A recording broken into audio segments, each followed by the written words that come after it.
Hamid Belagoun. Présent. Linda Bentifrawin. Présente. Sébastien Braillard est excusé, il a donné le pouvoir à Linda Bentifrawin. Guillaume Charlemagne. Présent. Bruno Courtois va nous rejoindre, et il est représenté en attendant par Patrick Deschamps.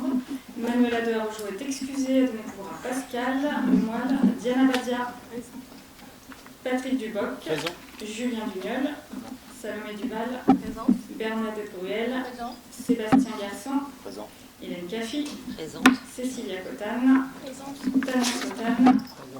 Pascal Lemoyle. Présente. Laurence Lefebvre. Elle est en train de faire le tour, elle arrive. Elle arrive. Ok. Julie Le Sage présente. Hélène Pelli est aussi en train de faire le tour. Elle arrive. Fabrice Raoul. Présent. Marion Renaud est excusée. Pouvoir Prijo Tiercy. Denis Sago. Présent. Julien Salé. Présent. Cathy Septi. Présente. Cédric Stoclet. Présent. Prijo Tiercy. Présent. Et Patrick Deschamps. Je vous remercie. Et donc, Cédric Stoclet s'est proposé pour être secrétaire de séance. Merci beaucoup, Cédric.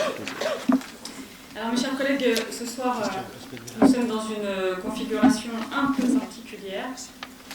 Car, comme vous le savez, la mairie a été touchée par un important incendie il y a tout juste une semaine dans la nuit de lundi à mardi dernier. Le sinistre a entièrement détruit le hall d'accueil et endommagé plusieurs bureaux ainsi que du matériel. Une enquête a été ouverte afin d'en déterminer les causes et des expertises sont en cours et des entreprises sont d'ores et déjà missionnées pour les premières interventions. Dès le lendemain du drame, avec les agents municipaux, nous avons pu réorganiser les services. Chacun a retrouvé un espace de travail et l'accueil physique de la mairie a ouvert ses portes dès le jeudi au sein du work-up. Cela témoigne de l'engagement sans faille de nos équipes. Je tiens à remercier une fois de plus très sincèrement les sapeurs-pompiers qui sont intervenus avec une très grande réactivité, les forces de police nationale, Monsieur le préfet, Monsieur le directeur départemental de la sécurité publique, Monsieur le procureur, les agents municipaux présents toute la nuit à mes côtés, les agents qui se sont ensuite rapidement mobilisés pour avancer. Je crois qu'on pourrait saluer tous les services ce soir, et parmi lesquels je veux tout de même saluer le travail remarquable de Géraldine Bois-Perret, notre DGS, ainsi que de notre nouveau directeur du pôle prévention et sécurité, François Roux, arrivé il y a un peu plus d'un mois et déjà fortement mobilisé.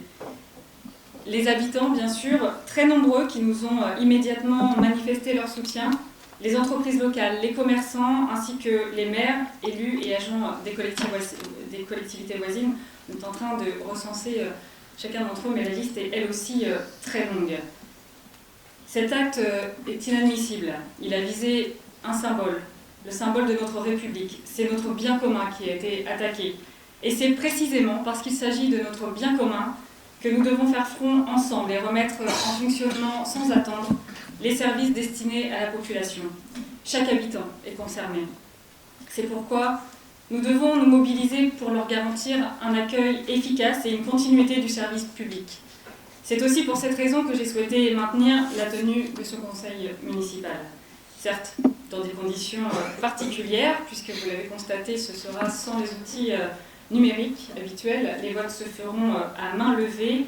Les micros fonctionnent, comme vous le constatez, et je vous demanderai ce soir d'être vigilants sur les micros à éteindre une fois que vous avez pris la parole. Mais je sais que vous saurez vous adapter pour ça, car tout ça ne doit pas freiner notre action municipale. Nous avons l'électricité, le public est présent, la sécurité est renforcée. Toutes les conditions sont réunies pour travailler et nous devons avancer car les délibérations à l'ordre du jour ce soir sont essentielles.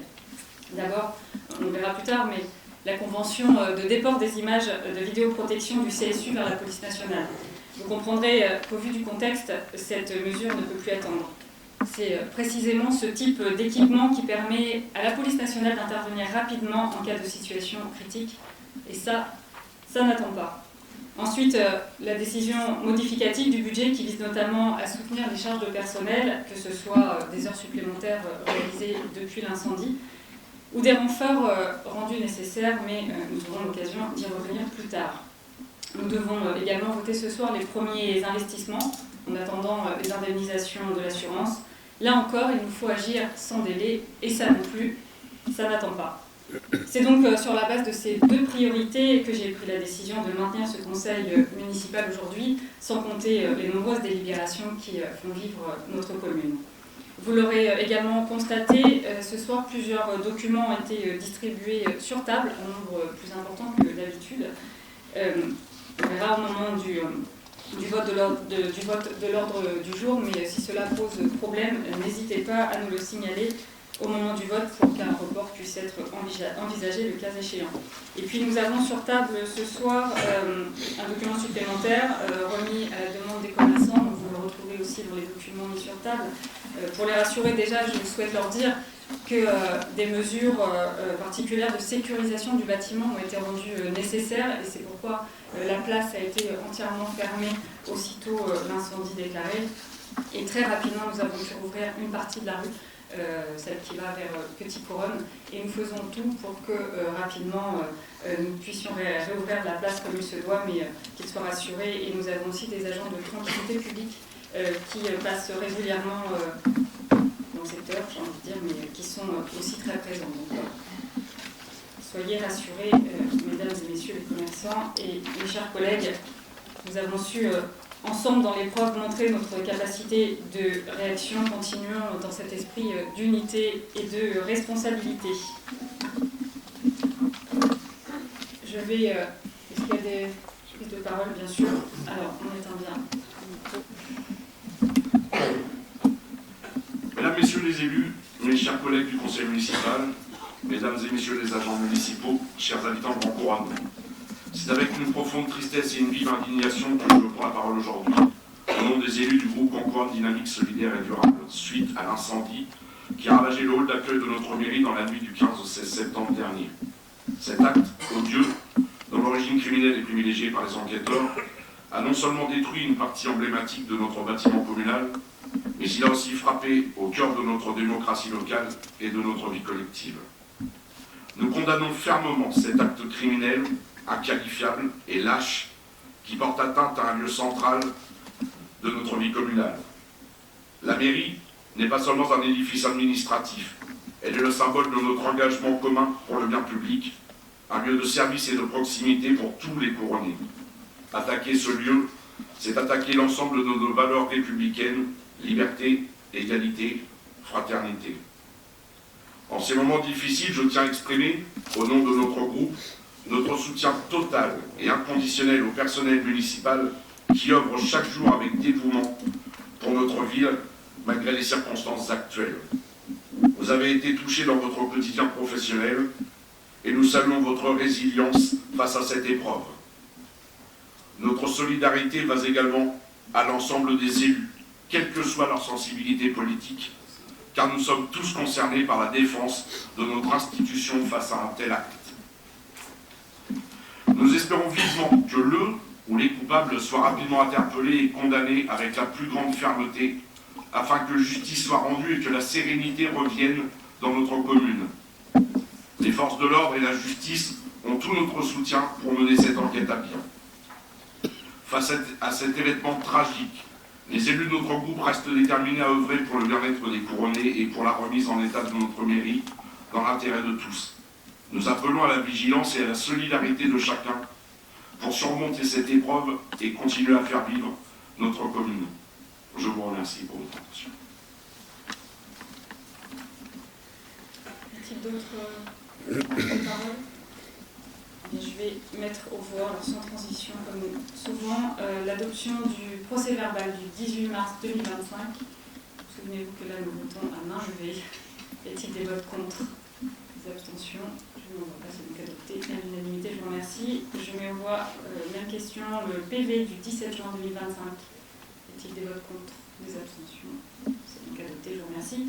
Et donc l'adoption de l'ordre du jour de la présente réunion, comme je le disais tout à l'heure, sauf remarque particulière sur les points qui ont été mis sur table. Y a-t-il des votes contre? D'abstention? C'est donc adopté. Je vous en remercie. Alors, en matière de remerciements, justement, nous en avons reçu un certain nombre. Alors, des remerciements de Anna Bernière, présidente du club de gym et l'ensemble des membres pour tous les travaux et aménagements qui ont été faits cet été dans la salle Léo Lagrange. Le club a déjà eu des retours positifs des adhérents et aucun doute que les collégiens et élèves des écoles apprécieront aussi de travailler dans une nouvelle salle propre, claire et restaurée. Un remerciement plus particulier à M. Ziane, je cite, pour son accompagnement tout au long de l'été, la communication était très claire et vraiment bien cadrée, son suivi de chantier est très agréable pour ses interlocuteurs. Des remerciements de Mme Legrand, inspectrice de l'Éducation nationale, pour les travaux préparatoires à la mise à disposition des locaux pour le pôle d'appui à la scolarité, que nous verrons tout à l'heure aussi, pour cette nouvelle année scolaire.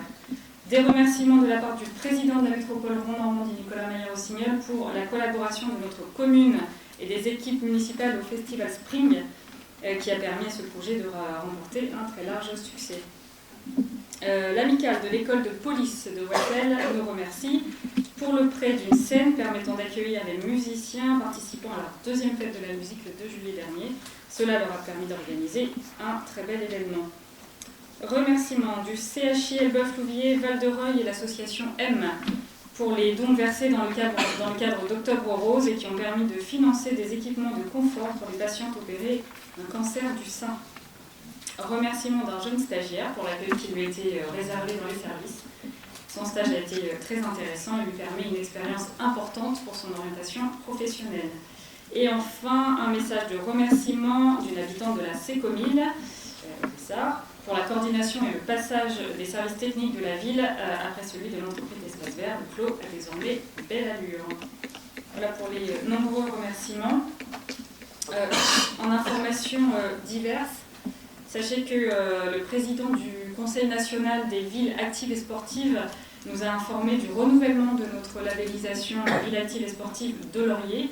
La cérémonie nationale de remise des labels aura lieu le 30 octobre prochain à Nice. Et merci à Pigeon Thiercy et Patrick Duboc de nous y représenter. Ça fera d'ailleurs l'objet d'une délibération ce soir. Nous sommes également très fiers de vous annoncer que notre commune a été désignée lauréate du trophée dans la lutte contre les cancers gynécologiques et plus largement pour la promotion de la santé pour toutes et tous. Le trophée est là, au milieu de la table. Je suis très fière de vous le présenter ce soir. Il a été remis mercredi dernier à Paris. Et au vu des circonstances, je n'ai pas pu le récupérer, mais Nicolas Maillard-Rossignol, qui était sur place, a pu nous le ramener. Un grand merci à lui parce que voilà, il trône ce soir sur la table du conseil. Et ça, c'est une belle preuve qu'on avance collectivement. Alors, vous allez me dire pourquoi ce trophée.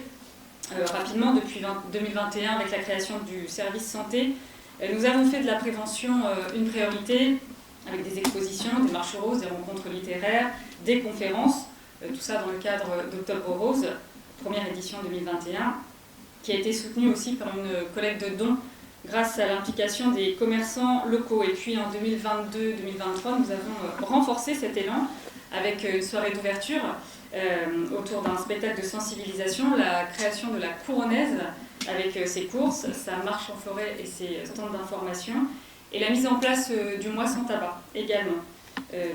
Nous avons en 2024 et 2025 franchi une nouvelle étape, des actions ciblées dans les quartiers prioritaires, une journée dédiée aux femmes, la signature de conventions pour des diagnostics santé ouverts à tous et une édition d'Octobre Rose encore plus ambitieuse. Nous avons aussi engagé un programme de sensibilisation pour l'ensemble du personnel communal car nous croyons que la prévention passe aussi par l'exemple. Ce trophée vient donc récompenser un travail collectif, associations, commerçants, professionnels de santé, citoyens et surtout services municipaux. Ils ont œuvré ensemble pour faire reculer la maladie et continuons ensemble à agir, informer, prévenir et accompagner. Merci à toutes celles et ceux qui font de cette cause une priorité.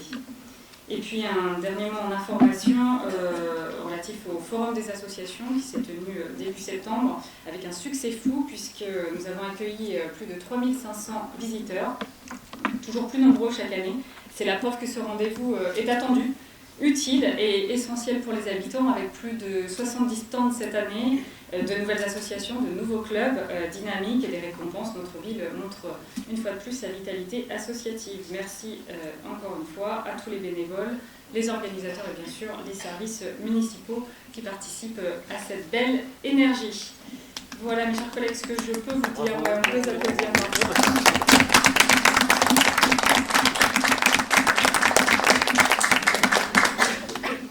Et c'est tout ça qui fait vivre notre commune et l'importance des délibérations ce soir pour continuer à avancer.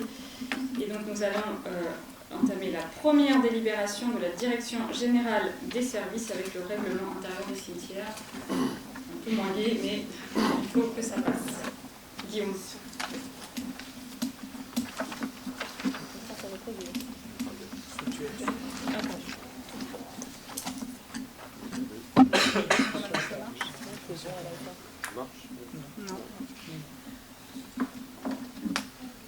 Oui.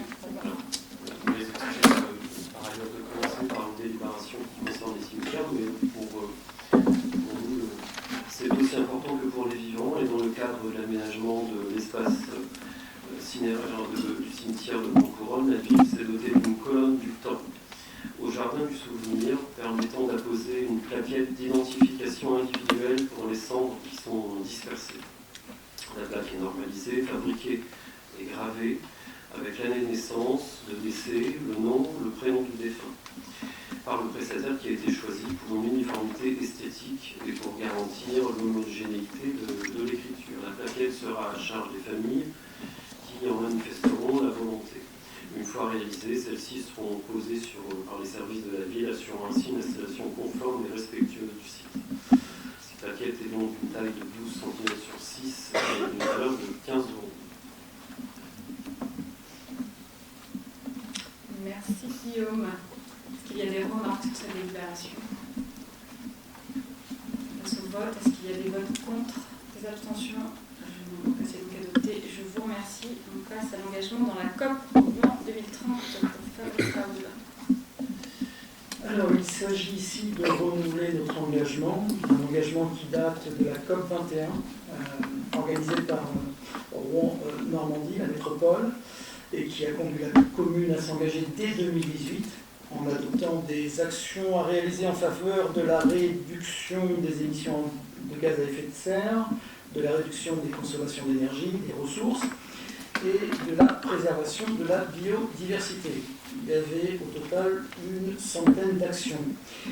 Cette COP Rouen 2030, qui est animée par la métropole Rouen-Normandie, elle doit permettre de renouveler ou d'identifier une série d'actions et de mesures concrètes dénommées Engagement COP Rouen 2030, qui seront rassemblées dans l'accord de Rouen pour le climat, version 2, et qui sera signée par l'ensemble de ses contributeurs.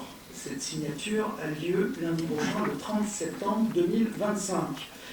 Nous proposons donc que la commune contribue à nouveau à la transition sociale et écologique en planifiant la mise en œuvre des engagements COP Rouen 2030, qui sont cités dans l'annexe que vous avez eu sur la table ce soir, et que Madame le maire signera pour la commune. Merci Fabrice. Est-ce qu'il y a des remarques? Je vais donc au vote. Est-ce qu'il y a des votes contre? Des abstentions? Non, c'est donc adopté à l'unanimité. Je vous remercie. Alors, un projet de délibération pour le mandat spécial que j'évoquais tout à l'heure, destiné donc à un déplacement à Nice le 30 octobre prochain, dans le cadre de l'attribution pour la deuxième année consécutive du label Ville active et sportive, label qui récompense l'ensemble de nos actions et investissements en faveur du sport. Merci, après je vous prie Patrick de nous y représenter. Est-ce qu'il y a des remarques? Des votes contre? Des abstentions? Je ne vois pas. C'est adopté. Je vous remercie. Je garde la parole car nous avons souhaité, dans le cadre du conflit israélo-palestinien, apporter notre aide pour les victimes civiles et particulièrement pour les enfants qui se trouvent en situation d'insécurité alimentaire. C'est plus d'un demi-million de personnes qui sont confrontées à une situation de famine. Avec la reconnaissance de l'État de Palestine hier par la France à l'occasion de l'Assemblée générale de l'Organisation des Nations Unies, la solution à deux États est une avancée pour mettre fin à la guerre et aller vers la paix, pour qu'enfin Israéliens et Palestiniens puissent coexister en paix et en sécurité. Alors mes chers collègues, ce soir je vais vous proposer de voter une subvention par le biais du FACECO, comme nous faisons à chaque fois que nécessaire, pour contribuer à répondre aux conséquences humanitaires sur les enfants victimes du conflit dans la bande de Gaza. Karima, je te laisse la parole. Bonsoir. Notre municipalité municipalité met au vote ce soir le versement d'un don humanitaire pour Gaza. C'est un acte de solidarité que nous avons longtemps aimé ne jamais avoir apposé, car il témoigne de la gravité d'une tragédie qui frappe des milliers de vies innocentes. Nous pensons à ces familles, à ces enfants privés de sécurité, d'avenir, parfois même d'espoir. Ce geste, modeste face à l'immensité des besoins, est l'expression de notre humanité commune et de notre refus de rester indifférents. En agissant ainsi, nous voulons dire que la souffrance d'un peuple ne nous laisse pas silencieux. Nous voulons affirmer que la paix, la dignité et la justice doivent rester au cœur de nos valeurs partagées. Merci.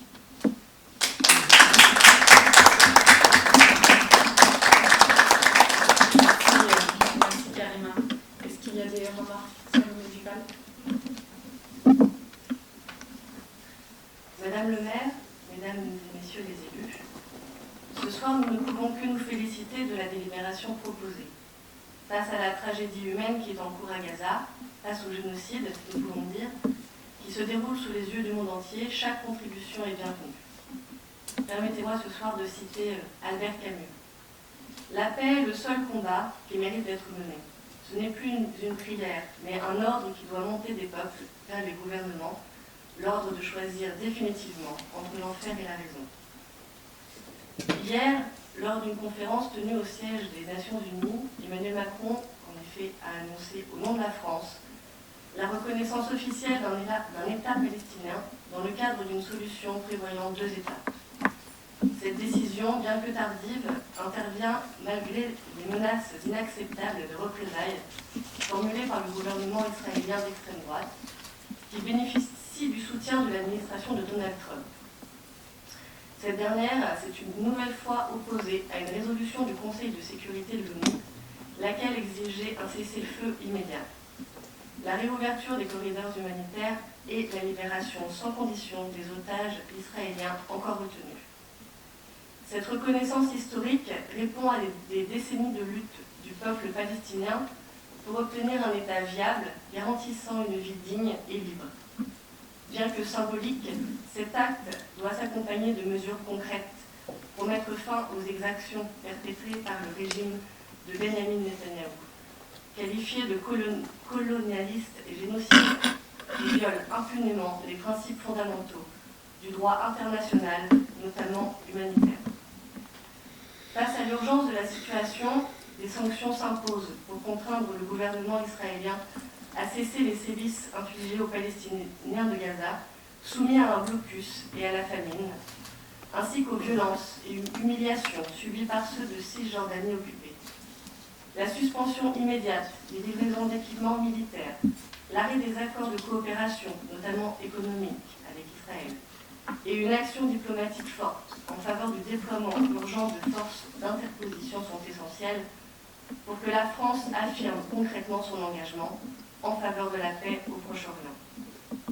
Hier, 86 grandes villes françaises ont hissé le drapeau palestinien pour montrer leur soutien à ce peuple meurtri et pour afficher leur soutien à la reconnaissance officielle de l'État de Palestine. Notre groupe regrette que vous n'ayez pas pris le parti de participer à l'action symbolique du pavoisement du drapeau palestinien, pourtant initié par Olivier Faure qui avait appelé, je cite, à faire flotter les couleurs de la Palestine sur les rues. Chaque engagement compte. Chaque action visant à soutenir le peuple palestinien compte et ajoute du poids dans la balance. Faisons preuve de courage. Je vous remercie. Puisque vous m'en donnez l'occasion de m'expliquer sur la question du drapeau, je voudrais dire que très raisonnablement, l'interdiction de mettre le drapeau réitérée par le préfet avec qui nous travaillons en étroite collaboration sans relâche depuis une semaine pour apaiser notre commune et rassurer les habitants, reposait sur des considérations liées à un risque d'un trouble à l'ordre public. Après l'incendie de la mairie, il aurait été incompréhensible de provoquer de nouveaux actes. Vouloir la paix, c'est agir au-delà des symboles, c'est agir par des actes concrets. Préférons le soutien aux victimes ce soir, agissons sagement et plus efficacement auprès des enfants.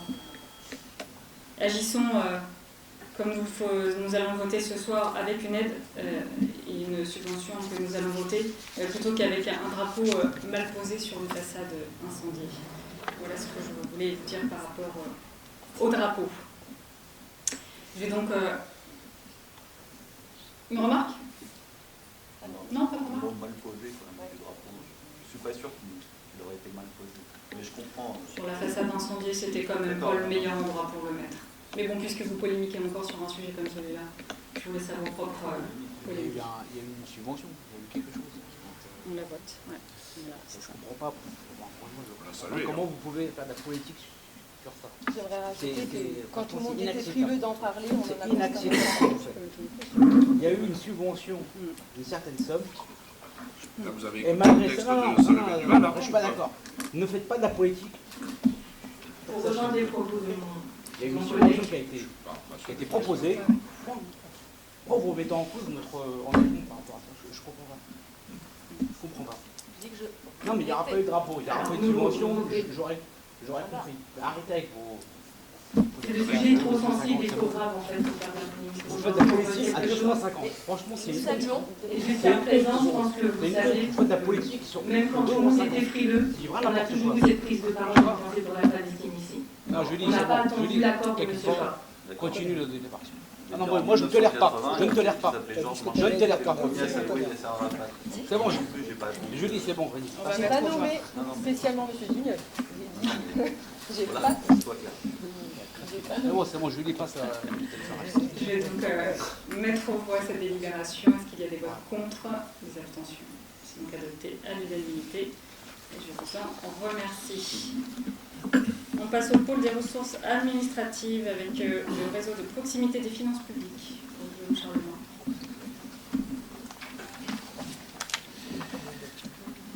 Le 9 septembre 2022, la ville de Grand-Couronne et la direction des générales des finances publiques ont signé une convention d'engagement relative à la nouvelle organisation. Et après examen, il nous apparaît que les statistiques de fréquentation nécessitent d'ajuster les modalités d'accueil de la permanence. Vous avez donc proposé une nouvelle répartition d'avril à juin notamment, tous les mercredis de 9h à 12h et 14h à 16h avec prise de rendez-vous. Merci Guillaume. Est-ce qu'il y a des remarques sur cette déclaration? Et vote contre, des abstentions? C'est donc adopté, je vous remercie. On passe au tarif 2026. Guillaume, toujours. Donc, considérant la nécessité d'adapter les tarifs à compter du 1er janvier 2026 en tenant compte d'une hausse annuelle régulière de 2% avec application d'un arrondi inférieur de la limite de 5 centimes,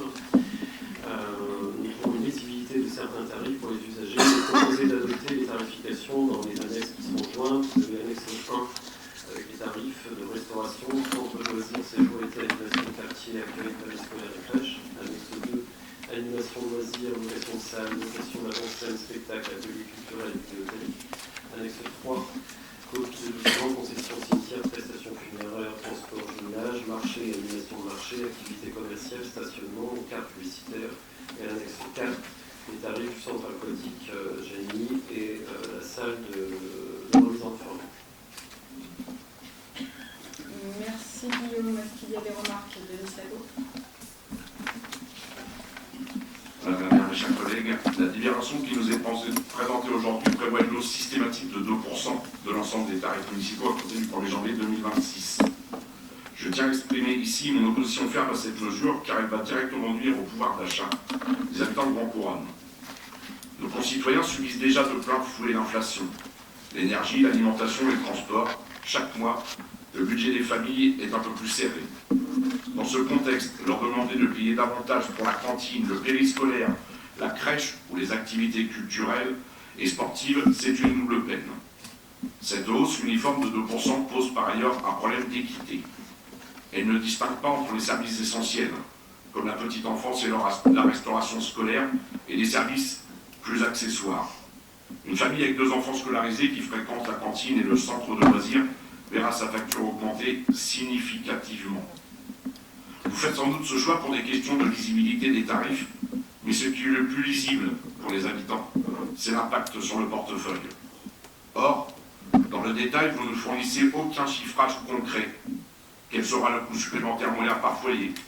Quelle sera la recette supplémentaire pour la commune? Sans ces données, comment prétendre à une décision éclairée? Nous demandons donc que les tarifs relatifs à l'éducation et la petite enfance soient gelés pour 2026. Qu'un tableau comparatif clair les tarifs 2025 et 2026, il explore d'autres pistes d'économie ou de financement plutôt que de faire peser, une fois de plus, l'ajustement sur les familles. En résumé, cette délibération ne répond pas aux besoins de justice sociale et de soutien au quotidien des habitants. C'est pourquoi notre groupe votera contre cette proposition et j'invite d'ailleurs mes autres collègues à en faire de même. Je vous remercie.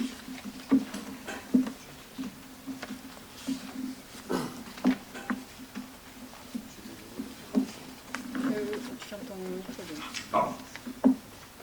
Bien, merci Monsieur Sago. Donc, cette opposition n'a pas été mentionnée en commission finance par mon collègue qui était présent.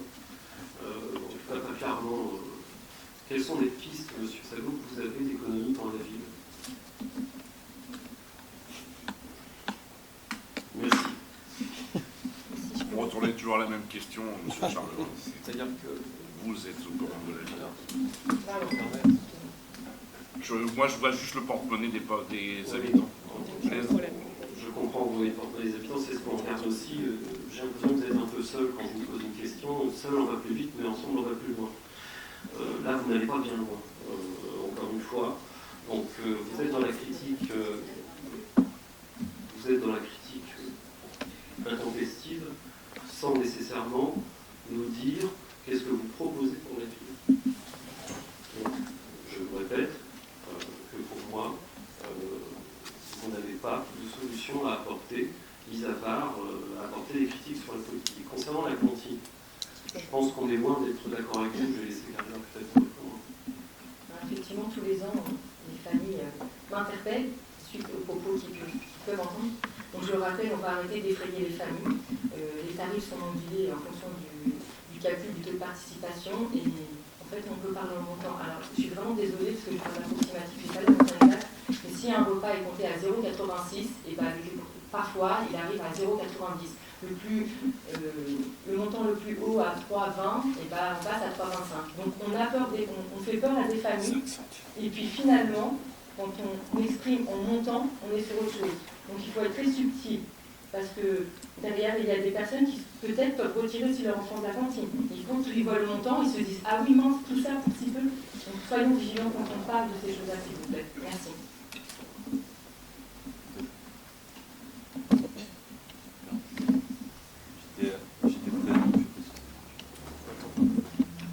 Voilà, c'est bon, pardon. Je m'excuse par avance pour mes pertes de tout.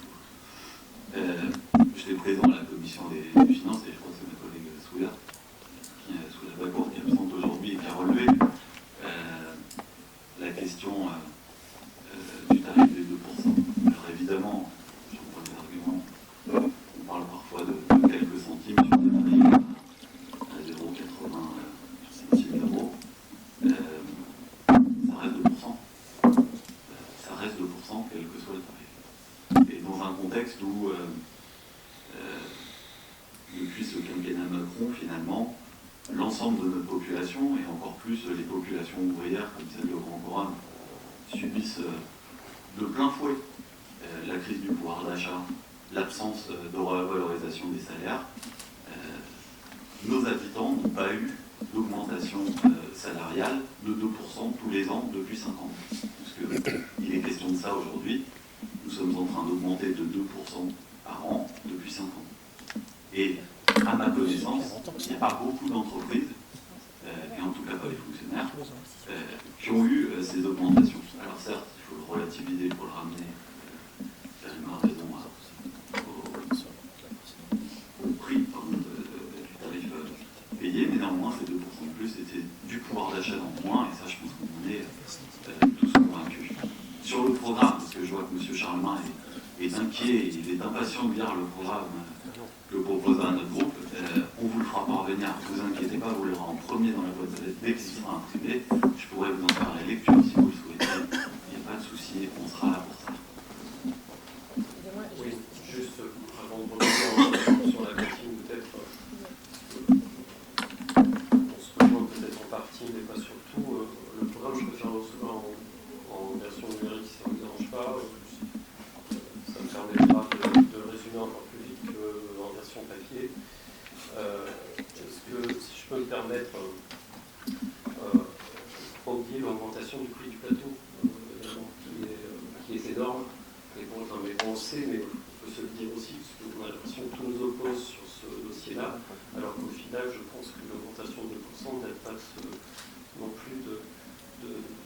dernières années.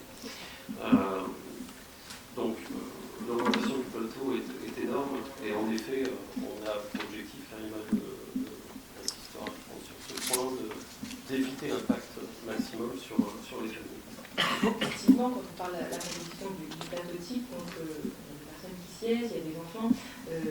Voilà, aujourd'hui, il y a un élément bio, les circuits courts, la qualité en termes de viande, enfin vraiment, il y a eu de l'amélioration et on a essayé d'impacter le moins possible les familles. Donc aujourd'hui, c'est une satisfaction de dire que ce qui est présenté aux enfants, c'est de la nourriture de qualité.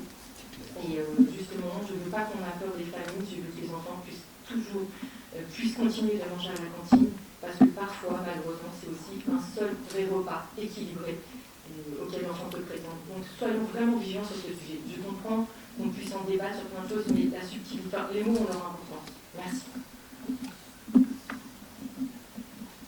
Hélène? Alors, ce soir, je suis ravie d'apprendre que mon activité fait partie de l'accessoire. Quand on a démarré, je suppose, l'indispensable, c'est la cantine, et puis l'accessoire, je suppose que c'est l'activité culturelle. Alors, c'est quoi l'accessoire? L'accessoire, c'est pareil que les trottinettes, les locations de vélo au parc. Je veux dire, il y a quand même des choses élémentaires à la vie. Il faut quand même être d'accord, même si on n'est pas d'accord sur tout, il faut être d'accord sur la nourriture, l'eau, et quand même des biens, ou l'électricité, c'est quand même des biens indispensables. Non, et il y a quand même ce qui est accessoire. Il ne faut même pas être d'accord là-dessus. Sinon, c'est même pas la peine qu'on en parle. Je ne suis pas sûre qu'on est d'accord. On a démarré le mandat avec une pandémie qui sévissait, où, semble-t-il, sont ressorties des choses essentielles. Alors, en effet, les ateliers culturels sont pleins, sont soumis à liste d'attente. Il semblerait que ça rende un vrai service public à la population qui cherche à améliorer ses capacités en langue anglaise, langue arabe. Nous avons maintenu un cours d'allemand qui, pourtant, est actuellement, comme pour beaucoup, déserté. Comme le faisait remarquer ma collègue Bernadette lors de la dernière commission à la présentation du programme, beaucoup de spectacles sont gratuits.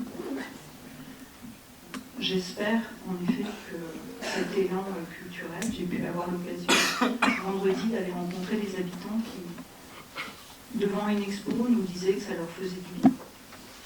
En effet, ils ont pu aussi partager un goûter.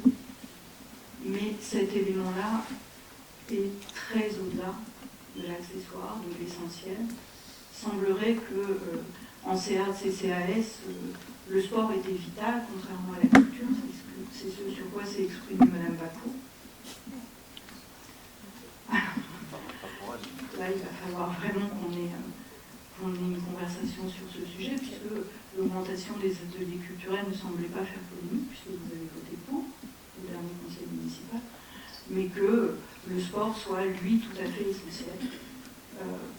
Je pense quand même que ce mandat aura permis de donner la preuve du caractère indispensable de la culture auprès des populations, au plus près d'eux. On pourra aller questionner les jeunes qui ont participé au camp d'été au mois d'août, qui se sont sentis de nouveau dignes et fiers de leur lieu, fiers de ce qu'ils sont. Et ça aussi, c'est indispensable. Et en effet, on y consacre une certaine somme d'argent.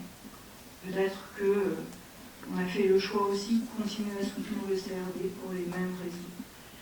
Et je crains que ce ne soit pas non plus le lieu de faire des économies.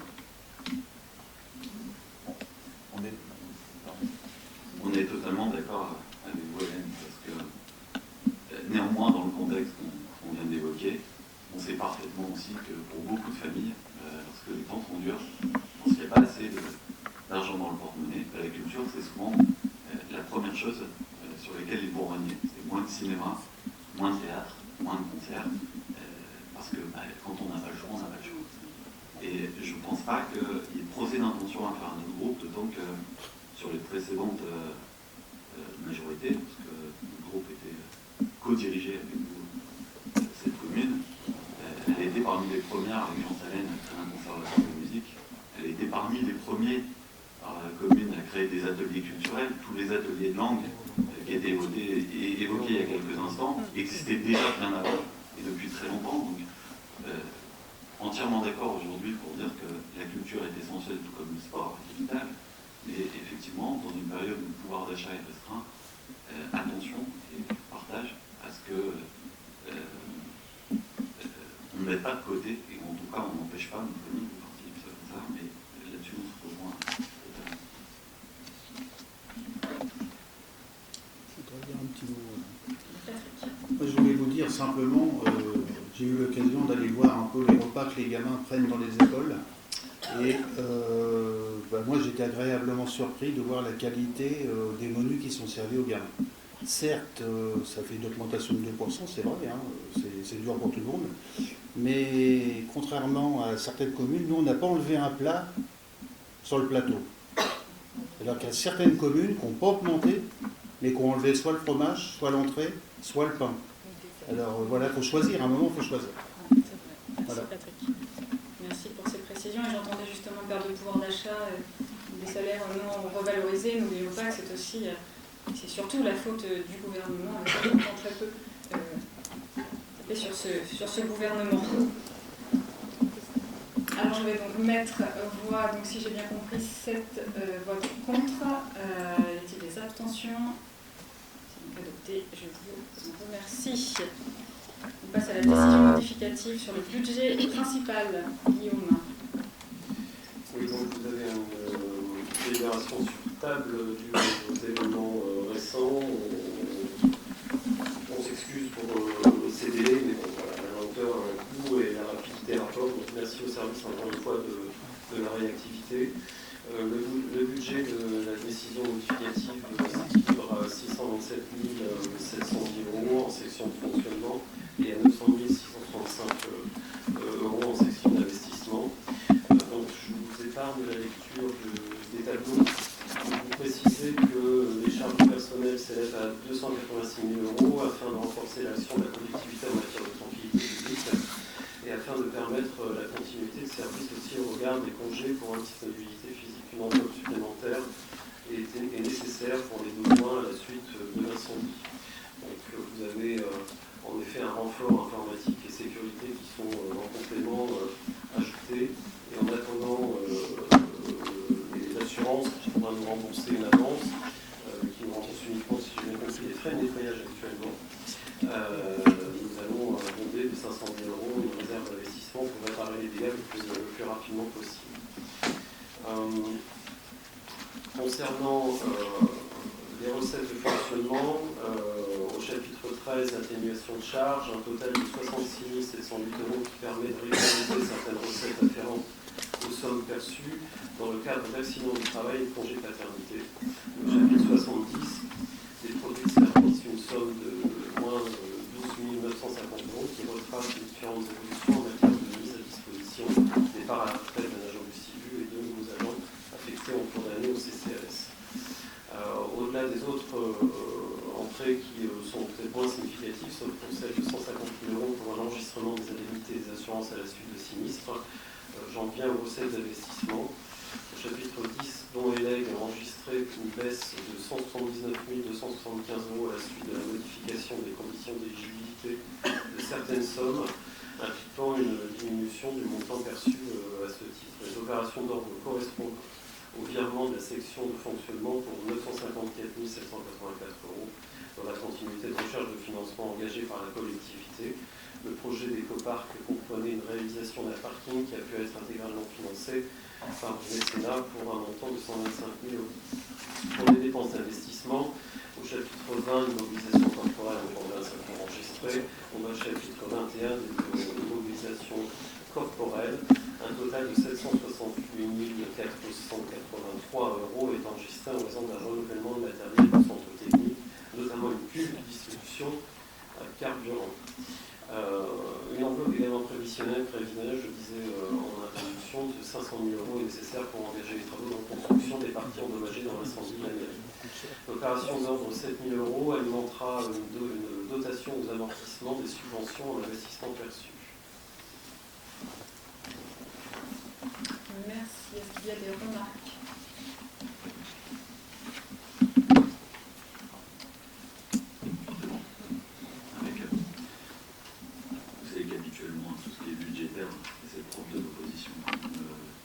voté. Et de ce que je comprends, c'est la décision qui est sur table vient remplacer en fait celle qui est en place. Vous l'avez dit tout à l'heure, l'incendie qui a touché l'hôtel de ville nécessite la solidarité. Puis la cohérence entre le discours qu'a tenu mon ami Denis sur la nécessaire obligation de faire front face à ce genre de choses. Donc évidemment, j'ai envie de vous dire, peut-être si les services le permettent, on puisse voter uniquement sur ce chapitre en faveur de toutes les sommes que vous mettrez en place suite à l'incendie et pour faire face à cette situation, évidemment pas sur le reste. Et puis j'en profiterai pour vous dire que finalement dans cette épreuve, et c'est ce qu'on montre ici, on a besoin de se renforcer, d'être unis. Et à mon sens, il en est de même pour la métropole de Rouen, mais je suis sûr que dans les jours qui viennent, vous nous proposerez une délibération, je pense qu'il est encore trop tôt, pour aller chercher auprès de l'État des subventions supplémentaires, de la métropole des subventions supplémentaires de la région et du département, parce que je pense qu'à circonstances exceptionnelles, il doit y avoir une réaction exceptionnelle de l'ensemble des pouvoirs publics, mais sur ce point, encore une fois, je pense que nous pourrons nous rejoindre. Merci. C'est déjà, on a déjà une solidarité, je le disais tout à l'heure, mais qui est vraiment très importante au niveau des collectivités.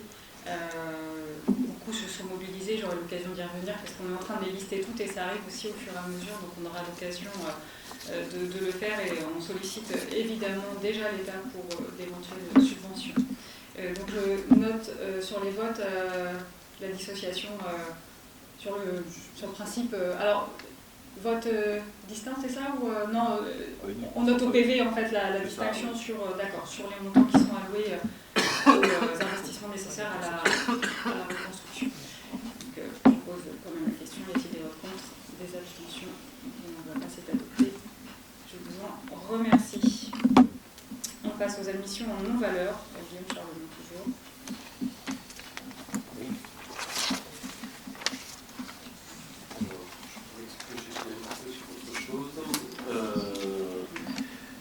Vu la demande d'attente du 25 juillet 2025 transmise par la trésorerie demandant l'admission en non-valeur sans extinction définitive de la dette et des créances d'impayés de 2018 à 2019 concernant les dettes de cantine, je vous propose donc le tableau joint, je regarde, il n'y a pas de vidéo projecteur aujourd'hui. Donc voilà, un total de 68 euros. Merci Guillaume. Est-ce qu'il y a des remarques sur cette délibération des votes? Plutôt une remarque technique, je pense que le tableau qui est joint ne correspond pas à la délibération. Le tableau qui est joint nous parle de créances à hauteur de 1 282 euros et correspond à une délibération qui vient un peu plus tard dans le conseil. Après ça, sur les taxes des friches commerciales, il me semble qu'il y a une inversion des tableaux. Alors, il se peut qu'il y ait des erreurs dans les documents, mais merci de les souligner. On a eu quelques soucis aussi d'impression d'envoi. Ça a été un petit peu plus compliqué que d'habitude, effectivement, mais on regardera celle que vous avez. Je l'ai.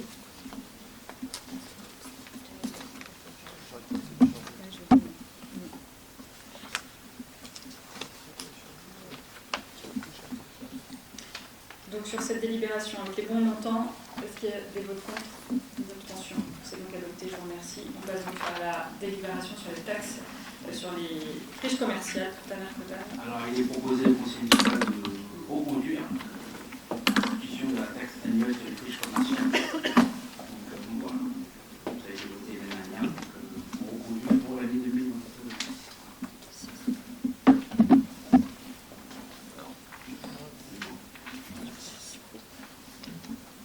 Alors l'année dernière, je l'avais déjà contesté, on avait discuté longuement. Aujourd'hui, maintenant, on a finalement une année de fonctionnement, en tout cas une année de recul, pour faire l'évaluation de cette taxe. Est-ce qu'on sait dire aujourd'hui qu'est-ce qu'elle nous a ramené et quel effet elle a eu sur les friches concernées? Il y avait déjà des propriétaires, ils ont revu leur montant de les loyers. Donc ça, c'est déjà rapproché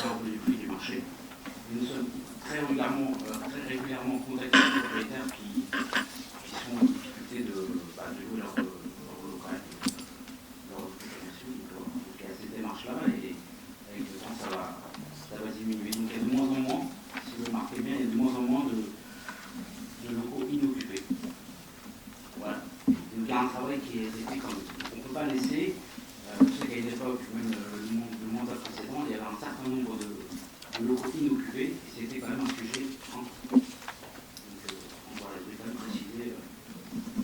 Mais du coup, pour que je comprenne, pour aider les gens, pour aider les propriétaires de caisses commerciales qui n'ont pas d'occupants et de locataires, pour les aider, finalement, on leur fait payer une taxe.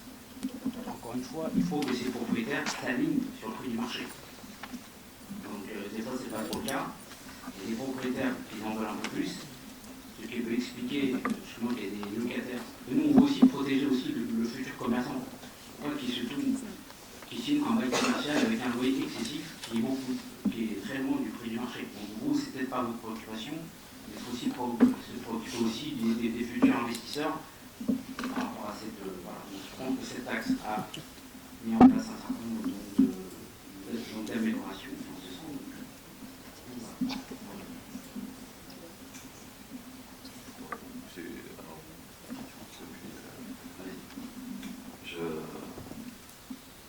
J'ai vraiment du mal à comprendre le fonctionnement de cette taxe et je me dis que si finalement l'objectif qu'on cherche c'est limiter le montant des loyers, pourquoi pas l'assumer totalement en plafonnant le montant des loyers tout simplement, puisqu'en fait il y a plein de collectivités en France, Paris la première, qui a décidé de plafonner le montant de ses loyers.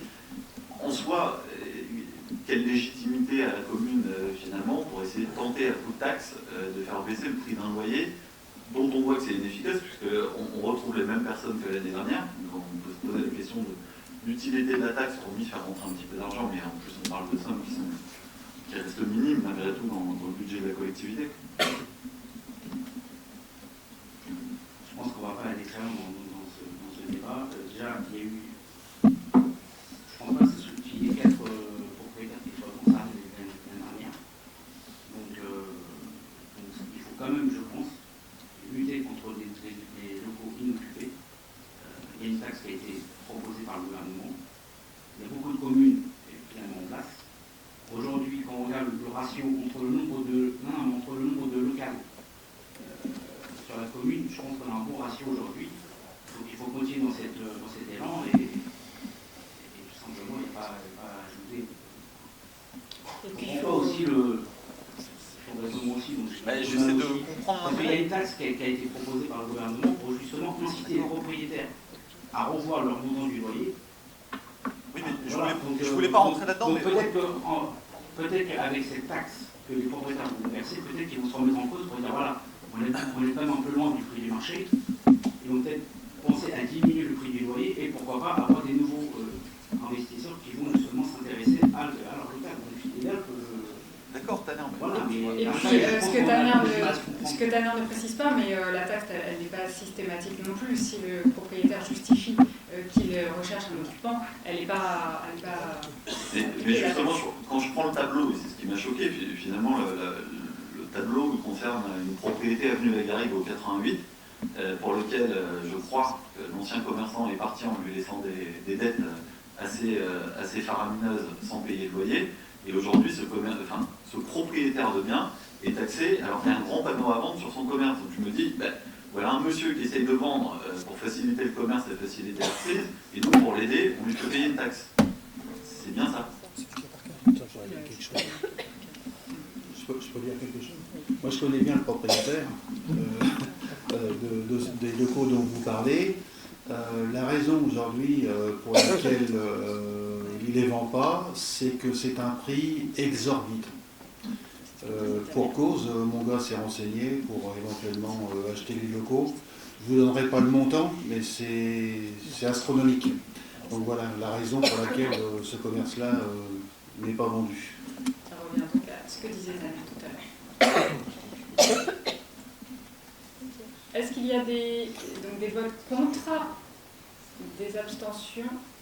Non, c'est adopté à l'unanimité. Je vous remercie.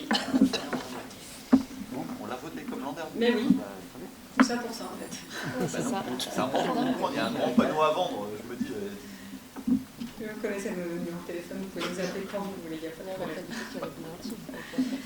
On passe à projet de délibération sur les pertes sur créances irrécouvrables. Guillaume.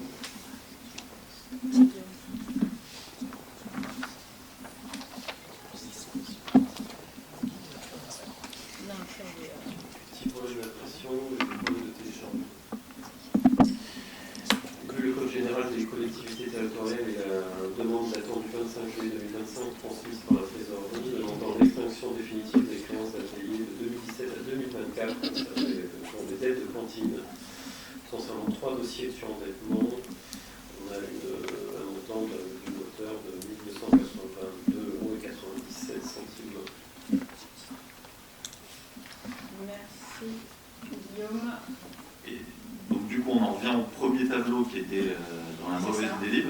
Mais dans ce premier tableau, l'ordonnateur nous demandait aussi de passer en omission de non-valeur des créances irrecouvrables pour un montant de 1050,23 €. Et j'ai pas vu la délib qui correspond à ça du coup. Non, mais vous avez eu des explications tout à l'heure par la responsable du service finance. Oui, mais elle m'a dit que le tableau était derrière la mauvaise délib, mais en fait il n'y a pas la Il est délib là, de 1050. sur le tableau d'avant. Oui, mais on a voté 68 € et 1280.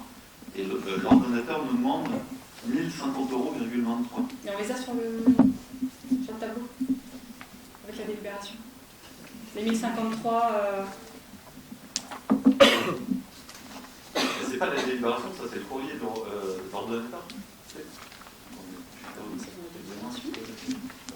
Moi j'ai un tableau avec... Alors peut-être j'ai pas le bon format, moi j'ai un tableau avec 68.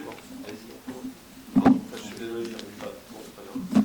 Oui, alors, en effet, il y a quelques coquilles aussi. Vous verrez que parfois on a déjà mis 25 voix pour, mais on voit contre dans certaines délibérations, on s'en excuse, mais encore une fois, je pense que les services sont un petit peu chargés en ce moment. Donc, ce que je vous propose, c'est qu'on vérifie un peu sérieux, qu'on corrige. Et alors du coup, si vous vérifiez, et puisqu'on cherchait de l'argent pour combler les pourcents, moi, dedans, il y a des choses qui me dérangent, puisque l'ordonnateur nous demande quand même de mettre en valeur des factures impayées de la mairie de Pont-de-Mer, du rectorat et du conseil départemental. Et je me dis, bah, tiens donc, Julie Lesage pourrait peut-être nous aider à retrouver les factures impayées au conseil départemental. Et puis comment l'État, finalement, le rectorat, peut se permettre de ne pas honorer des factures à hauteur de 350 €. Je vous lis ce qu'a marqué l'ordonnateur, poursuite, mais sans effet. Ça m'étonne. Je vous remercie de vos conseils sur le financement. Je vous rappelle juste que quand on est arrivé à la mairie de Couronne, on avait 23 millions d'aides. Donc, en effet, on regardera les virgules concernant votre demande. La mairie de Couronne, c'est 23 millions d'aides il y a 6 ans, c'est 2100 € par habitant contre 400 € par habitant pour toutes les communes françaises de la même taille. Une bonne nouvelle, ça fait baisser d'un an même. Oui, jusqu'à 5. Oui, je vous remercie.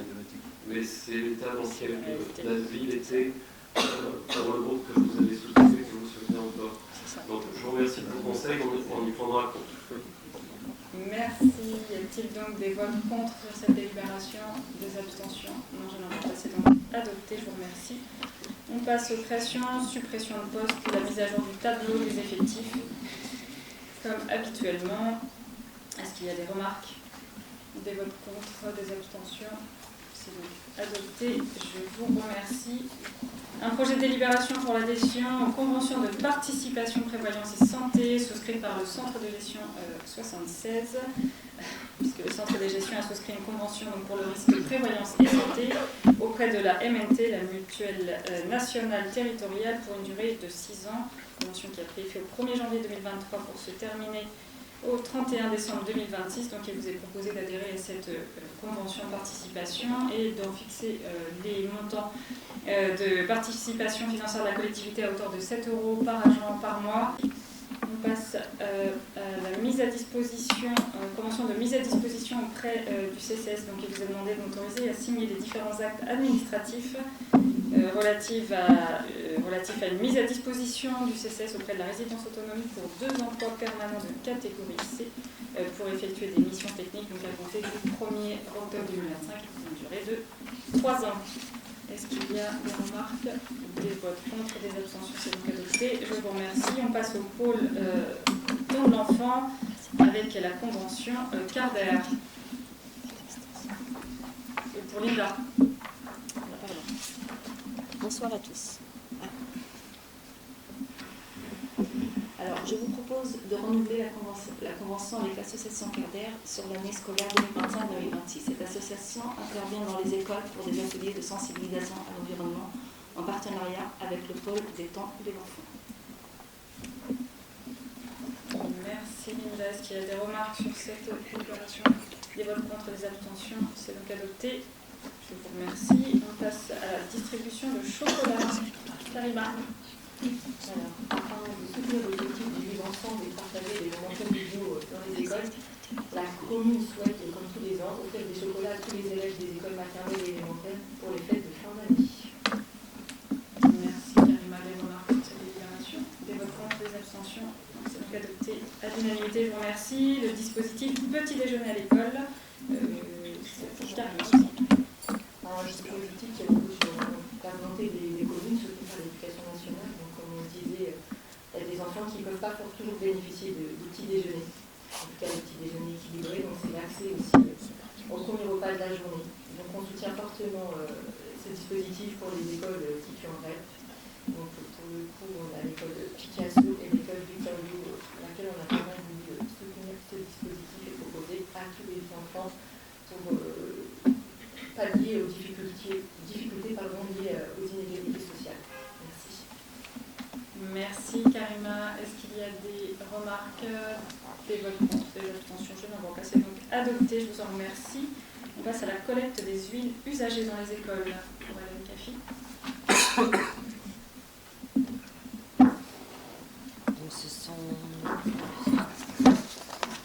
ces huiles ne peuvent pas être éliminées suivant le circuit classique.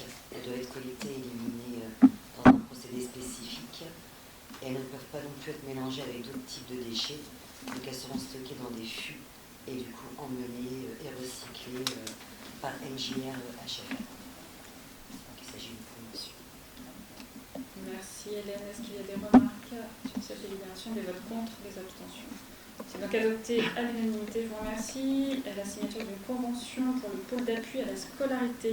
Karima. Effectivement, un beau projet pour notre commune, le pôle d'appui à la scolarité. Un atout pour notre commune, tant sur le plan éducatif et social. Il prend place dans les locaux du RASED, près de l'école Victor Hugo.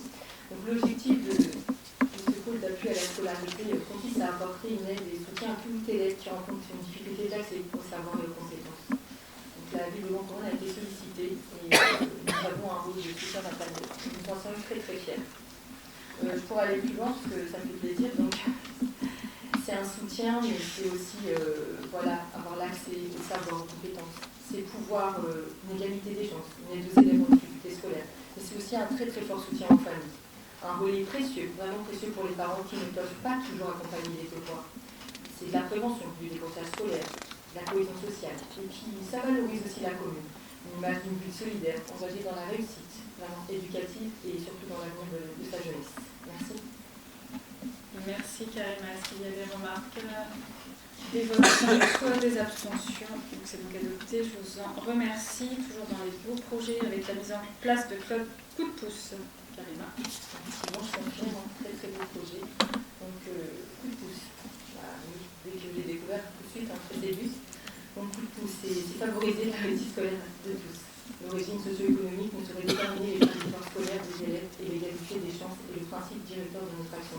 Donc nous souhaitons construire une société plus juste et en offrant justement aux enfants des possibilités d'accès, de réussite scolaire, de lutter contre les inégalités comme on l'a dit, d'accompagner de la maternelle à l'élémentaire. Je me suis renseignée, j'ai vu des chiffres clés, des chiffres qui m'ont tout de suite séduit. Je vois que 64% des enfants bénéficiant des lectures partagées sont les meilleurs lecteurs à l'école. 89% d'entre eux et des enseignants constatent que les enfants accompagnés sont davantage motivés dans leur travail scolaire. 87% des parents accompagnant leurs enfants dans ce programme ont changé leur façon d'accompagner leurs enfants dans leur scolarité. Donc, je suis très ravie qu'il y a 4 petits clubs, on appelle ça le club coup de pouce, et coup de pouce, parce que nous allons mettre aussi un montant de hauteur de 500 € par club. Donc ce soir, on doit faire un enveloppe totale de 2 000 €. Donc, hâte que ça prenne forme. Merci Karima. Est-ce qu'il y a des remarques? Des votes contre, des abstentions? C'est donc adopté à l'unanimité. Je vous remercie. On passe au pôle vie de la cité avec une première délibération pour le foot féminin. Patrick. Donc, on vous propose un contrat d'objectif pour le football féminin couronnais. C'est un nouveau club qui vient de se créer. donc qui était auparavant avec les secteurs masculins, donc là c'est vraiment un club à part.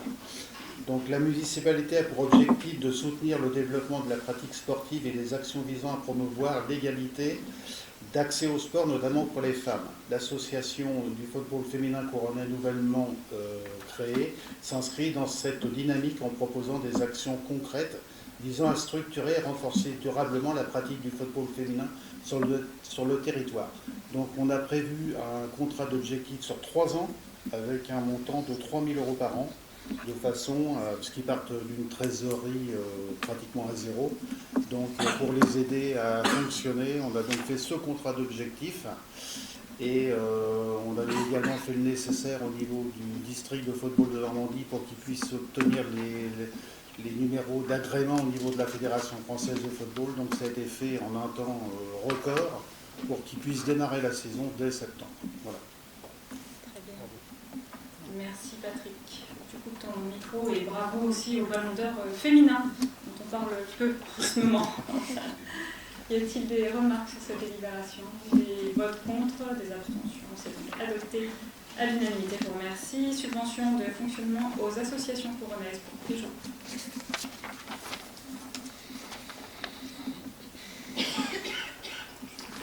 La ville de Grand Couronne doit poursuivre son soutien au secteur associatif local de culture, loisirs et d'utilité sociale et d'éducation populaire en faveur des habitants de la commune. Les associations UCAE, au fil du temps, et les petits loups œuvrent tout au long de l'année et présentent un réel intérêt local et une plus-value à la vie de la cité. Il est donc proposé de voter les subventions de 6 636 € pour les CAE, 300 € pour l'association au fil du temps et 250 pour les petits loups. Merci Prigeot. Est-ce qu'il y a des remarques, des votes contre, des abstentions? C'est donc adopté et merci pour le soutien versé aux commerçants par le biais du CAE. Subvention pour l'amicale des employés communaux. Prigeot. L'amicale des employés municipaux de la ville a pour but de proposer, d'organiser et de permettre l'accès à différents types de loisirs, comme voyages, sorties, spectacles, Noël, soirées, etc. La convention de financement a pour but de fixer les relations entre l'amicale et la ville de Grand Couronne, la nature des aides municipales qui lui sont affectées, ainsi que le détail de moyens matériels. Il est proposé pour l'année 2025 de verser à l'association une subvention d'un montant de 52 050 €. Merci Prigeot. Est-ce qu'il y a des remarques, des votes contre, des abstentions? C'est donc adopté à l'unanimité. Je vous remercie. Toujours dans le sport, mais du roller cette fois pour Patrick. Donc on vous propose un projet de délibération concernant le roller derby Rouen Métropole qui sollicite en fait l'attribution de la salle de l'Aune pour pouvoir pratiquer son sport. Donc ça avait été validé en commission sport et donc le montant de la location pour la salle de l'Aune pour l'année est fixé à 200 €. Merci Patrick. Est-ce qu'il y a des remarques, des votes contre, des abstentions? Je ne vois pas. C'est donc adopté à l'unanimité. Je vous remercie.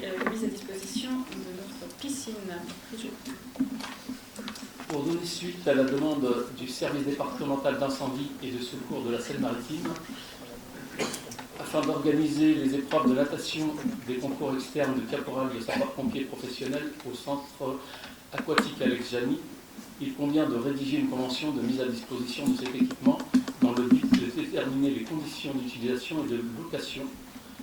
Le concours aura lieu du 5 au 16 janvier 2026, de 6h à 8h, du lundi au vendredi. Il est donc proposé à l'Assemblée délibérante la mise en place d'un tarif de 131,50 € par jour d'utilisation à raison de 2 heures par jour. Ce tarif prend en compte les coûts RH et les fluides, eau, électricité et gaz. Merci. Prigeot, est-ce qu'il y a des remarques, des votes contre, des abstentions? Je ne vois pas, c'est donc adopté à l'unanimité. Je vous remercie. On passe à la dérogation pour le repos dominical des commerces pour Tanner. Oui, alors pour l'année 2026, il est proposé d'accorder au commerce de détail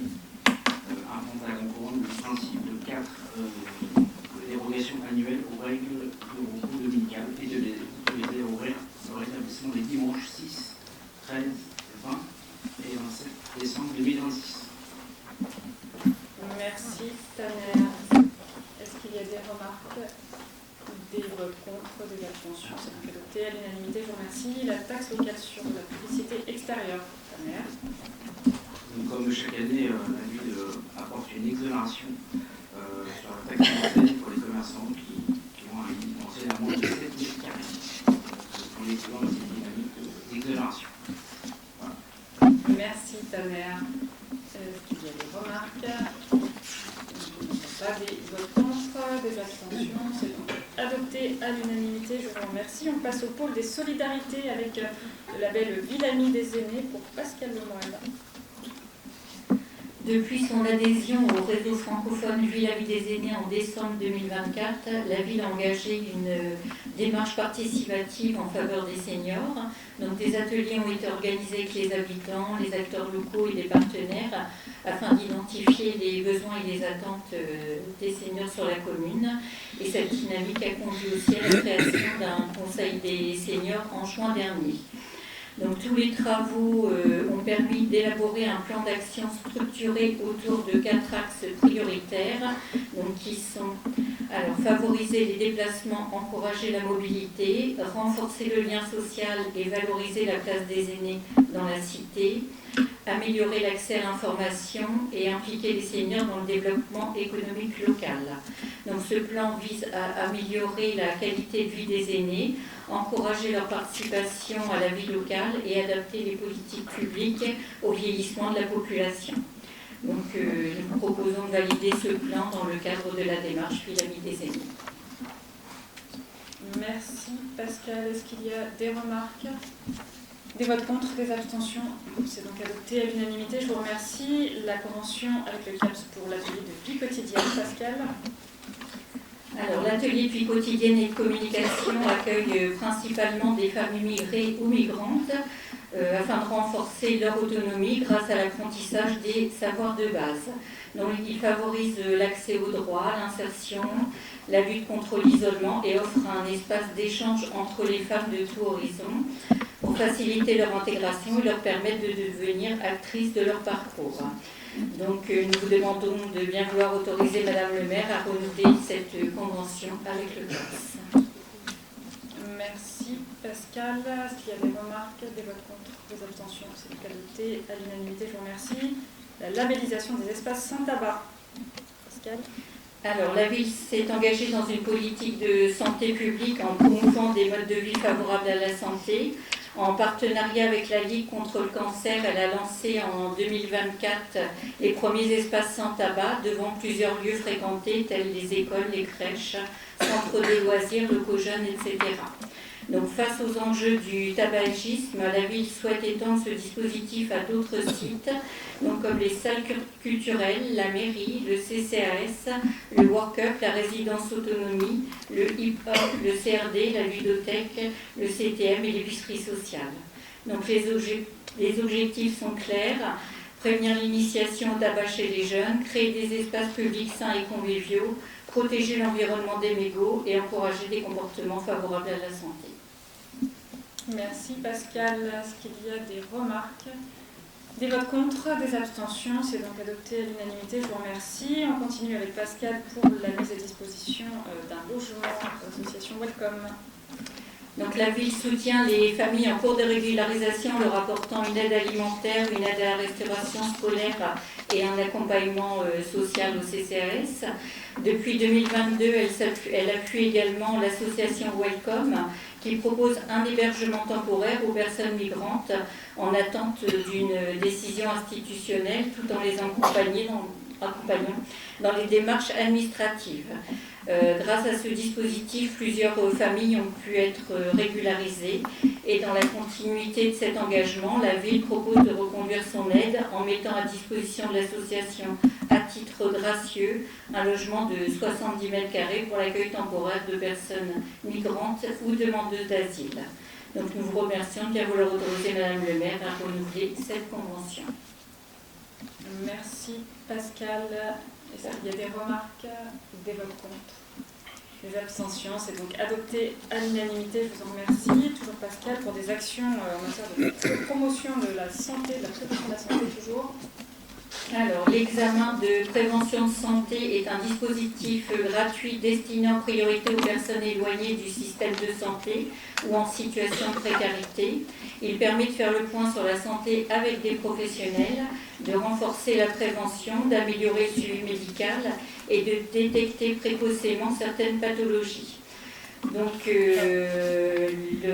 l'Institut interrégional pour la santé, pour la promotion de l'examen de santé, mobilise ses partenaires et facilite l'inscription, notamment via son site internet. Des actions de sensibilisation seront menées sur le territoire de Grand Couronne pour toucher au mieux les publics concernés. Donc, la promotion de l'EPS s'inscrit pleinement dans les politiques de santé publique et de lutte contre les inégalités d'accès aux soins. Il vous est proposé d'autoriser la mise en place d'actions et de promotion de l'examen de prévention de santé sur le territoire de Grand Couronne. Merci Pascal. Est-ce qu'il y a des remarques? Des votes contre, des abstentions? C'est donc adopté à l'unanimité. Je vous en remercie. On passe au pôle prévention et sécurité avec une première délibération, une convention cadre pour la prévention spécialisée. Cathy?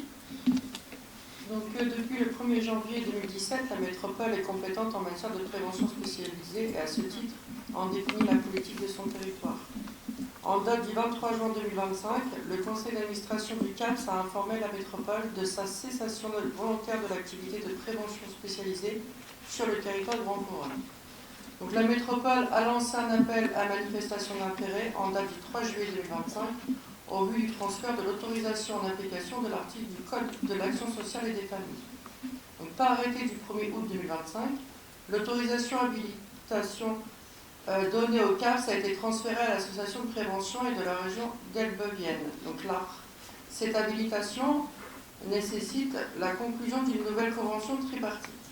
Donc, la présente délibération a pour objet d'autoriser la signature de la convention tripartite 2025-2027 entre la ville, la métropole et l'ARC. Merci Cathy. Est-ce qu'il y a des remarques? Des votes contre, des abstentions? C'est donc adopté à l'unanimité. Je vous en remercie. Notre convention, cette fois, pour un renouvellement de la convention de coordination entre la police municipale et la police nationale. Donc, une convention qui permet notamment de prévoir les missions coordonnées entre nos effectifs de police municipale et police nationale, notamment à savoir les interlocuteurs, les cadres des missions, la nature et les lieux d'intervention, etc., puisqu'on est sur un renouvellement.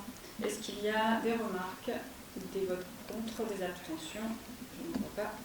C'est donc adopté, je vous en remercie. Je vous en parlais tout à l'heure, un projet de délibération pour une convention de déport des images de vidéoprotection du CSU vers la police nationale, donc afin de définir les conditions partenariales entre l'État et les services de la police nationale notamment, et la ville en matière de lecture des vidéos, ce qui permettrait une réactivité accrue des services de police nationale pour visionner en temps réel les images avec des interventions plus rapides sur le territoire, en cas de besoin, malheureusement. Est-ce qu'il y a des remarques, des votes contre, des abstentions? C'est donc adopté à l'unanimité, je vous en remercie. On passe au versement de la contribution au contrat de ville. Hamid. Oui, merci. Donc, la délibération qui nous est soumise concerne l'approbation d'une convention de subvention de l'État au titre de la politique de ville. 3 actions sont financées dans le cadre du contrat de ville. La première, le Work-Up insertion professionnelle pour un montant de 7 665 €, donc un dispositif d'accompagnement vers l'emploi et la formation, notamment pour les jeunes, avec des ateliers, un suivi individuel, une mise en relation avec les employeurs, un soutien à la mobilité. La seconde, c'est un soutien à la parentalité et projet éducatif local, donc pour un montant de 42 595 €. Aide à la scolarité, accès aux loisirs culturels et sportifs pour les familles modestes, action de prévention, harcèlement et usage des écrans, ateliers et événements éducatifs et citoyens. La troisième, c'est la tranquillité publique et le cadre de vie avec un montant de 33 376 €. Renforcement de la médiation et du lien social, animation de quartiers avec les habitants et associations, chantier jeunes, développement de l'observatoire de la tranquillité publique. Donc, ces 3 volets visent à renforcer l'insertion, la réussite éducative, la cohésion sociale et la tranquillité publique dans nos quartiers prioritaires. Donc, il nous est donc proposé de voter cette délibération afin de permettre la signature de la convention et la mise en œuvre de ces actions sur la ville. Merci. Merci. Est-ce qu'il y a des remarques sur le contrat? Des votes contre, des abstentions? Je ne vois pas, c'est donc adopté à l'unanimité. On passe au pôle technique avec une session pour Fabrice Raoult. nous avons été sollicités par la société de transport SNAT Fournaire, qui se trouve rue des Bons Enfants, du Bon Marais, pardon. Je suis sûr,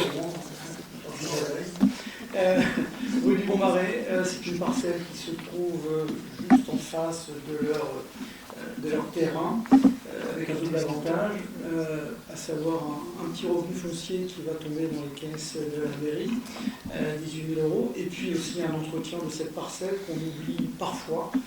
Alors nous, quand je dis nous, c'est la métropole et puis la ville, donc vraiment quelque chose qui peut être très intéressant. Je ne sais pas si vous vous souvenez, dans le précédent conseil municipal, l'entreprise d'à côté avait également fait la même démarche. Donc là, on va avoir un espace un peu plus sympa sur le long de la rue du Bon Marais. Merci Fabrice. Est-ce qu'il y a des remarques? Des votes contre, des abstentions? Je ne vois pas, c'est donc adopté à l'unanimité. Je vous remercie. Des affections et des classements partiels du domaine public pour Fabrice. Alors ici, nous parlons de la salle Camille Robert, qui se trouve au Loutier, que tout le monde connaît. Elle est utilisée actuellement pour des réunions sur la plus grande partie de la salle, et puis beaucoup de stockage, des permanences de la CAF. On réfléchit effectivement à aménager une partie commerciale dans cet espace. On a été sollicité, très provisoirement pour l'instant, donc afin d'étudier davantage cette piste de commerce à cet endroit, nous devons effectivement désaffecter la partie de la salle Camille Robert, donc le déclasser cette salle et puis la remettre dans le domaine privé de la collectivité. Merci Fabrice. Est-ce qu'il y a des remarques? Des votes contre, des abstentions? Je ne vois pas, c'est donc adopté à l'unanimité. Je vous en remercie. Et dernière délibération pour Prigeau avec la modification du règlement de location de salle. Je vais vous avouer que je ne l'ai pas sous les yeux, mais on va faire ça. Il n'y a pas de problème. Alors, en fait, il s'agit d'une extension. Là, il y a une petite modification, mais qui est très succincte. Si ça vous convient, ou je peux prendre la délibération. Parce que je ne vois pas.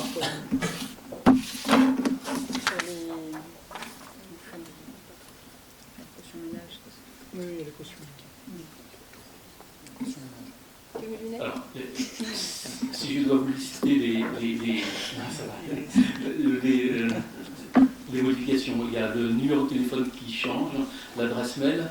On indique dans la sous-partie numéro 3 du règlement qu'un courriel de confirmation est adressé en réponse aux demandes de location. En troisième point, modifié dans la sous-partie 4 en cas de non-respect des obligations de rangement de matériel et de ménage. Le montant de facturation d'heures de ménage sera au tarif de 100 €. Au point 4, au sens de l'annexe, indiquer qu'il est interdit d'introduire dans la salle et à l'extérieur des fumigènes, fusées ou articles susceptibles de provoquer les incendies ou explosions en lien avec l'entreprise située en partie supérieure de la salle. Là, je m'interroge parce qu'il me semble qu'il existait déjà, mais à mon avis, on l'a renforcé, ça fait voilà, il sera bien plus clair et bien plus explicite avec ce changement. En point 5, c'est le déplacement du service d'astreinte pour le non-respect des règles de sécurité agenda pour une facturation de 90 €. Dans le cas où le non-respect des règles de sécurité concerne l'utilisation de fumigènes, fusées ou articles, une facturation de 1 000 € serait alors établie. Merci Prigeau. Est-ce qu'il y a des remarques sur cette délibération? Des votes contre, des abstentions? Je ne vois pas, c'est donc adopté à l'unanimité. Je vous en remercie. Merci. Karima. C'est pas prévu, mais ça me tient à cœur. C'est pas du tout en lien avec ma délibération ou quoi que ce soit, mais ce soir, en fait, je vais revenir sur des termes que j'entends un peu en fonction des différentes commissions, des personnes avec qui j'échange. Voilà, peut-être que par des formations professionnelles, il y a des mots comme ça pour lesquels je suis sensible. Donc je voudrais dire un mot au nom de ce qu'on appelle parfois le public invisible. nécessaire quand on emploie ce terme, parce que être invisible, ce n'est pas simplement être moins mis en lumière ou se sentir un peu oublié. Quelqu'un qui pratique, je sais pas, une activité sportive ou dans un culturel, qui participe à un groupe, qui partage des moments avec des pairs, n'est pas invisible. Il est en lien, il est partie d'un collectif. L'invisibilité, c'est autre chose. C'est lorsque des personnes vivent en marge, sans voix, sans relais, quand elles ne trouvent pas leur place dans l'espace commun de reconnaissance dans la société. Il est donc de notre responsabilité de ne pas confondre ces situations, de ne pas exagérer les mots, mais aussi de rester attentif à ces réalités plus discrètes, moins visibles, qui demandent toute notre attention et notre solidarité. Merci. Merci Fiona pour ces mots de conclusion importants et essentiels. Et merci encore une fois à toutes celles et ceux qui ont permis la tenue de ce conseil municipal, parce que les délais ont été très serrés et les contraintes ont été très très fortes. Merci à vous toutes et tous, et avec près de 95% des délibérations locales d'égalité, on est plutôt satisfait de faire avancer nos actions pour Rome. Merci à toutes et tous et bonne soirée.